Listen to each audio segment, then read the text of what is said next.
Hi friends, मैं हूं आपका दोस्त और host CA Parimal Singhal.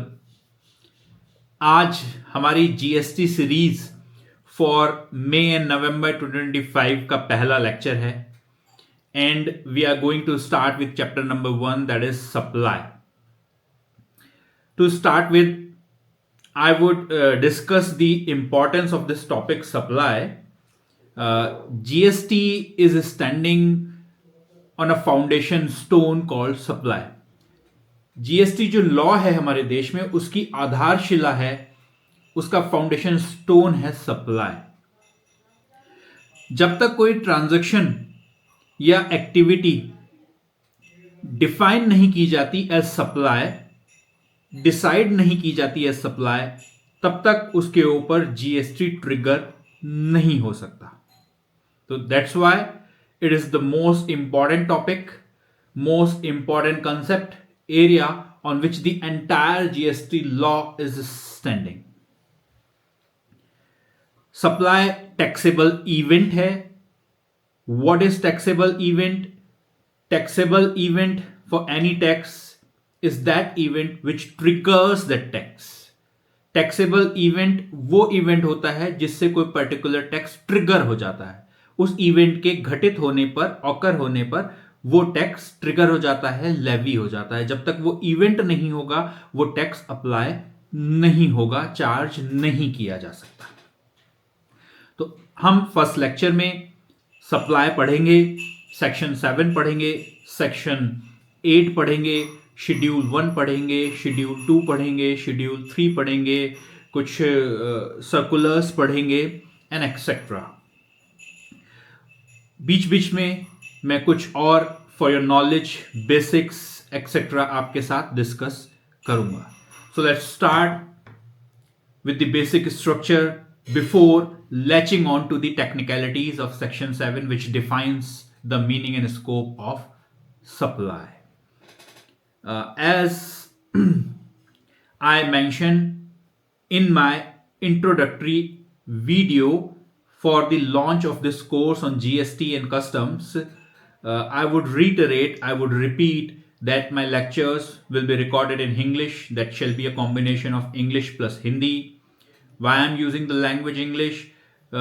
It is just for the sake of the coverage of pan-India students, because our lectures shall also be watched by South Indians, and the audiences from South India won't be able to understand Hindi that much because their regional dialect is not at all Hindi. It could be Tamil, it could be Telugu, it could be Kannada, etc.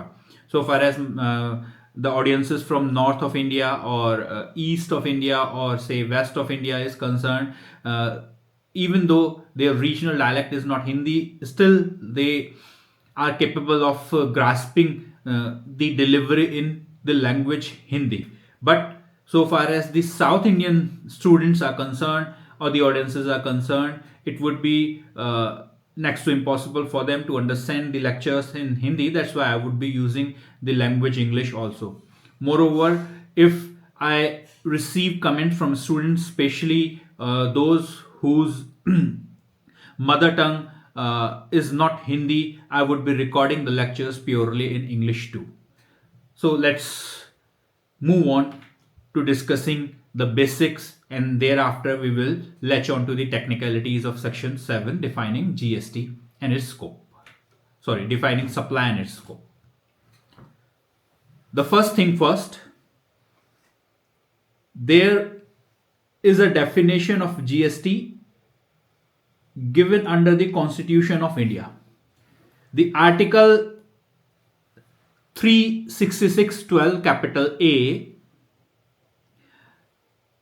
says that any tax on the supply of goods or services of both, except on the supply of ALHC, that is alcoholic liquor for human consumption, is GST.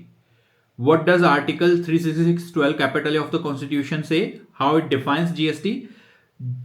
It says GST is any tax on the supply of goods or services or both, except on the supply of alcoholic liquor for human consumption. It means alcoholic liquor for human consumption, daru, has been left out of the premise of GST, goods and services tax, by its very definition given under the Article 366 12 capital A of the Constitution of India.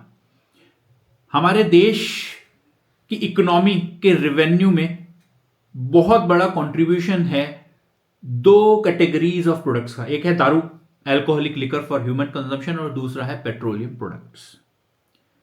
State governments और central governments converge नहीं कर पाई, अपने interest को एक conjunction point पे नहीं ला पाई, इसलिए alcoholic liquor for human consumption को तो जीएसटी की डेफिनेशन से ही बाहर रखा गया है.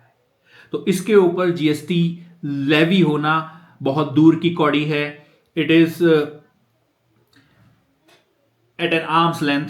It won't be possible in near future, near foreseeable future, क्योंकि इसके लिए तो कॉन्स्टिट्यूशन ऑफ इंडिया को ही अमेंड करना पड़ेगा, तभी कभी फ्यूचर में alcoholic liquor for human consumption पर जीएसटी लेवी होगा.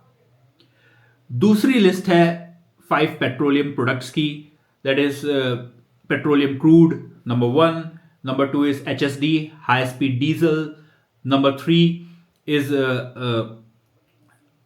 motor spirit, that is commonly called petrol. Number 4 is natural gas, and number 5 is ATF, aviation turbine fuel.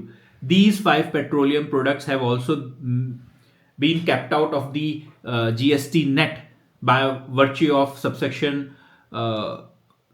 2 of section 9, that is the chargeable section under CGST Act, that is Central Goods and Services Tax Act 2017. ये जो 5 petroleum products हैं, ये GST की definition से तो बाहर नहीं है, पर इन्हें जीएसटी नेट से अभी बाहर रखा गया है बाय वर्च्यू ऑफ सेक्शन 9, जो चार्जेबल सेक्शन है, चार्जिंग सेक्शन है जीएसटी का, सेक्शन 9 सीजीएसटी एक्ट का. उसमें सबसेक्शन 2 में कहा गया है कि इन 5 पेट्रोलियम प्रोडक्ट्स में तभी टैक्स लगाया जाएगा जिस डेट से सेंट्रल गवर्नमेंट उसको नोटिफाई कर देती है. तो याद रखेंगे आप, alcoholic liquor for human consumption and 5 petroleum products पर अभी तक हमारे देश में जीएसटी नहीं है. अब हम स्टार्ट करते हैं कुछ और basics. As you can see on your screen, I have mentioned 4 pointers. One is supply, second is exemptions, third is GST rates, and fourth is GST payment. As I told you that supply is the taxable event under GST. What is it? It is a taxable event. Supply is a taxable event. What is a taxable event? Taxable event is an event that triggers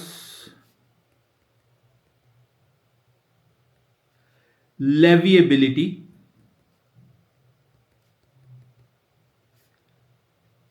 of a particular tax. Taxable event वो event होता है जो किसी tax की लेविएबिलिटी को trigger कर देता है. मतलब वो इवेंट घटित होगा, अकर करेगा, तभी वो टैक्स चार्जेबल होगा, अदरवाइज वो टैक्स चार्जेबल नहीं होगा. और जीएसटी में जो टैक्सेबल इवेंट है दैट इज सप्लाई. जीएसटी में टैक्सेबल इवेंट है सप्लाई. यानी जब तक कोई पर्टिकुलर ट्रांजैक्शन या इवेंट सप्लाई की डेफिनेशन में नहीं आ जाती, तब तक उसके ऊपर जीएसटी नहीं लगाया जा सकता. Supply is the foundational stone. ये आधारशिला है of the entire GST law. इसी के ऊपर सारा का सारा जीएसटी खड़ा हुआ है. एक बार कोई पर्टिकुलर ट्रांजैक्शन सप्लाई की डेफिनेशन से बाहर हो जाए तो उसके ऊपर गवर्नमेंट जीएसटी चार्ज नहीं कर सकती. आज का हमारा जो मुद्दा है, टॉपिक है डिस्कशन का, वो चैप्टर 1 सप्लाई ही है, पर अभी हम कुछ बेसिक्स डिस्कस कर रहे हैं. तो इन्हीं बेसिक्स में आगे बढ़ते हैं. क्या एक बार टैक्सेबल इवेंट ट्रिगर हो गया, जो कि इस केस में है सप्लाई, तो क्या जीएसटी देना मैंडेटरी हो जाएगा? ऐसा नहीं है. GST payment is the fourth point.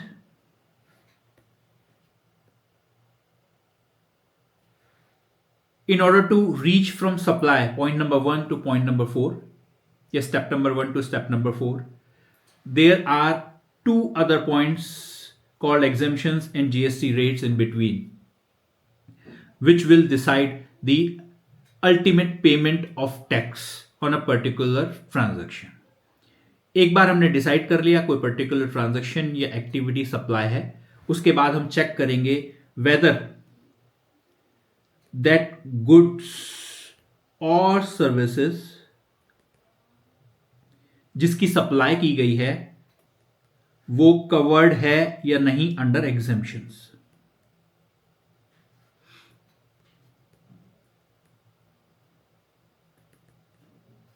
ये हमें चेक करना होगा। For exemptions we will be studying a different separate chapter. हम चेक करेंगे कोई पर्टिकुलर सप्लाई क्या एग्जाम्पशन लिस्ट में कवर्ड है। अगर आंसर आता है हां, तब हमें उस केस में जीएसटी लेविएबिलिटी के बाद भी जीएसटी पे नहीं करना होगा। आपकी नॉलेज के लिए बता दूं, कोई पर्टिकुलर गुड्स या सर्विस एग्जेम्प्ट तभी की जा सकती है जब उसके ऊपर जीएसटी लेवी हो। तो पहला पड़ाव होता है लेवी का। किसी पर्टिकुलर चीज पर जीएसटी लेवी होना जरूरी है, तभी गवर्नमेंट उसके ऊपर एग्जम्पशन दे सकती है। जिस चीज के ऊपर जीएसटी लेवी ही नहीं होता उसके ऊपर एग्जम्पशन का कोई सवाल नहीं उठता है। एग्जाम्पल के लिए alcoholic liquor for human consumption, 5 petroleum products, उनके ऊपर कोई एग्जम्पशन देने की जरूरत नहीं है। रीजन बीइंग उनके ऊपर जीएसटी ही लेवी नहीं होता। तो one thing is called levy, that is taxability, and the other thing is exemption. अब क्या कोई चीज एग्जेम्पशन लिस्ट में नहीं है फिर भी ऐसा पॉसिबल है कि उसके ऊपर कोई जीएसटी की लायबिलिटी अराइज ना हो? पॉसिबल है, because there is third step called GST rates.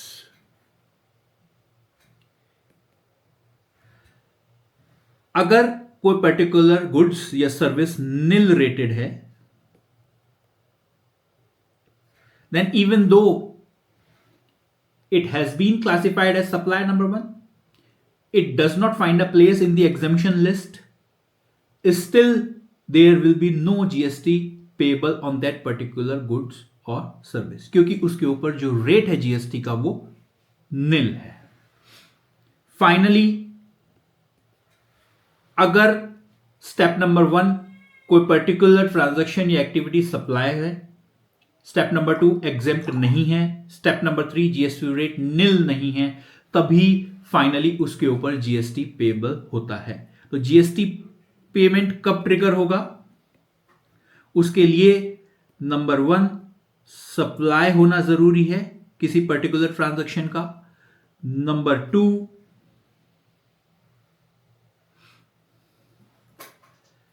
Exempt नहीं होनी चाहिए वो चीज,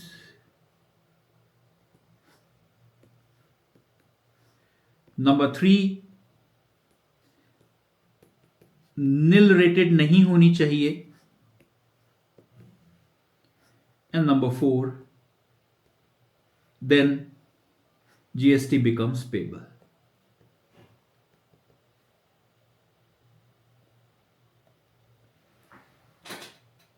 Let me repeat.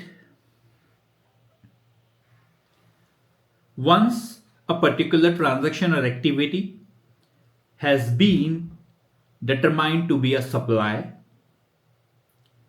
and it is not covered under exemption list, plus the GST rate is not nil, only then that particular supply shall be capable of giving rise to a GST payment liability.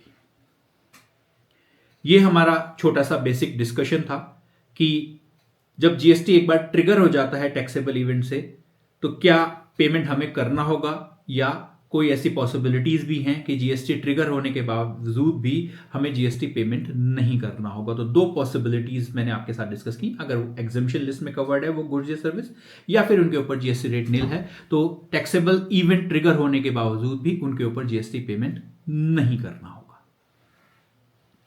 Now we will move to the GST law, that is particularly we will start with section 7. इस chapter में हम section 7 और section 8 discuss करेंगे। तो section 7 में GST की definition, supply की definition दी गई है, उसका स्कोप भी दिया गया है। We will be deliberating on that now after this basic discussion. So let's move to the chapter supply, the taxable event.